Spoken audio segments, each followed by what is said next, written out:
Talk to me. See, that's the thing that gets on when I come on here that makes my skin crawl when it comes down to Stephen A.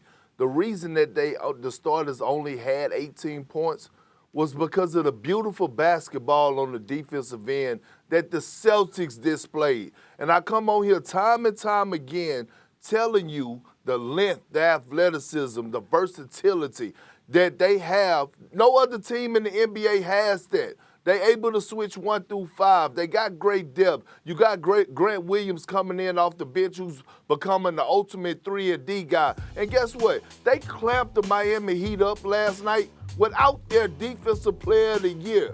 Think about this for a second. And I told JJ this early this morning. The Boston Celtics shot 39% from the field, 23% from 3, and won by 20. Jaylen Brown was 5 for 20 from the field, and they won by 20. You know why? Because Ime Udoka, who is a former champion, knows that in order to win a championship, you have to be great on the defensive side of things. Offense can win you games, but the defense is going to win you championships. And again, I repeat, the Boston Celtics have a championship caliber defense, and that's what happened to the Miami Heat last night. And that's the message that they sent not only to the Heat, but the rest of the league, including the Golden State Warriors. Perk, I think this is a good start of the show for you and I, because we just spent the last 2 hours arguing with each other on Get Up. So I'm glad that I can agree with you on this point. The biggest takeaway for me is that the Boston Celtics can win with their defense. They don't need to play great offensively to beat an elite team. They shot under 40% from the field. They struggled from the three-point line. The biggest difference offensively, if we're going to be honest, between Game 3 and Game 4 was the turnovers. They cut them down by basically 2/3.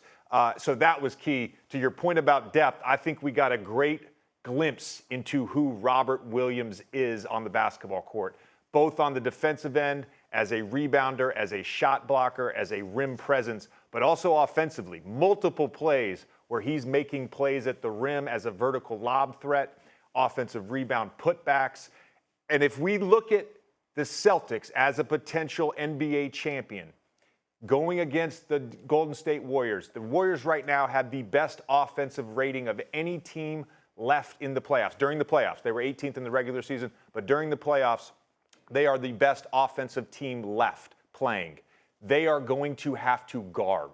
They are going to have to guard the Golden State Warriors in order to win an NBA championship. And nights like last night show just how capable that defense is. You know, it's interesting that you both agree. I'm so touched by it. I mean, the fact that JJ Redick and Kendrick Perkins, agree with one another. I mean, it just touches my good old heart. Okay, let me get that out the way first, because it's important for the audience to know, my God, we should be so touched that y'all agree with one another. Let me ask you this question, Kendrick Perkins. The Celtics have had an elite defense pretty much since the new year has arrived, correct? They've been one of the top, if not the top defense in the postseason, correct? Yes. We've seen the Pistons have a great defense. We've seen the New York Knicks, the rugged New York Knicks when they were relevant in the 90s, have an elite defense. We've seen the Chicago Bulls amp it up and had an elite defense. Tell me, when's the last time you saw a starting five register 18 points? A starting five, 18 points. When?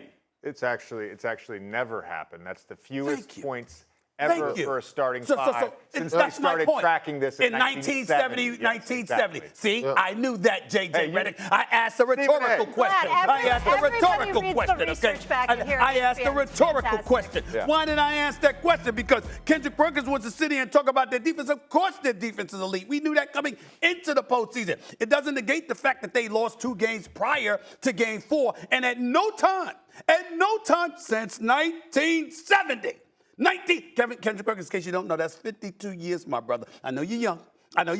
The bottom line is 52 years. In 52 years since the stat was given out, no starting five has ever scored less. 18 points for all 5 starters combined? There's no excuse for that. You can point to the Boston Celtics defense all you want to, and I know their defense is big time. But that speaks to the anemic play. Thanks for watching ESPN on YouTube. For live streaming sports and premium content, subscribe to ESPN+.